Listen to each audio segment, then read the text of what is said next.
summer job at the new and improved Freddy Fazbear's Pizza.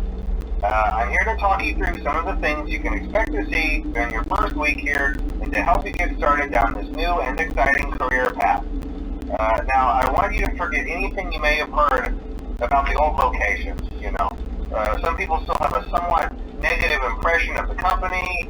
That old restaurant was kind of left to rot for quite a while, but I want to reassure you, Fazbear Entertainment is committed to family fun and above all, safety.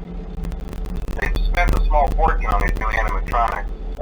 Facial recognition, advanced mobility, they even let them walk around during the day. Isn't that neat? But most importantly, they're all tied into some kind of criminal database so they can detect a predator a mile away. Heck, we should be paying them to guard you.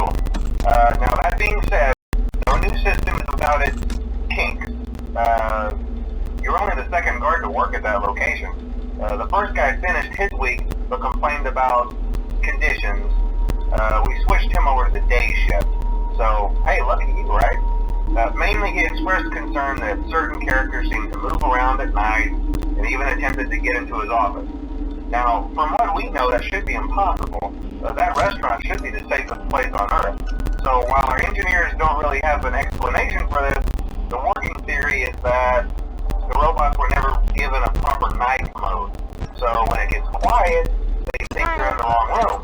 So then they go try to find where the people are, and in this case, that's your office. So our temporary solution is this. There's a music box over by the prize counter, and it's rigged to be wound up remotely. So just every once in a while, switch over to the prize counter video feed and wind it up for a few seconds. It doesn't seem to affect all of the animatronics, but it does affect one of them. And as for the rest of them, we have an even easier solution. You see, there may be a minor glitch in the system, something about the robot seeing you as an endoskeleton without its costume on and wanting to stuff you into a suit. So hey, we've given you an empty Freddy Fazbear head. Problem solved. You can put it on any time and leave it on for as long as you want. Eventually anything that wandered in will wander back out. Something else worth mentioning is kind of the quirky modern design of the building. You may have noticed there are no doors for you to close. But hey, you have a light, and even though your flashlight can run out of power, the building cannot. So don't worry about the place going dark. Well, I think that's it. You should be golden. Check the lights, put on the Freddy head if you need to. Keep the music box wound up. Be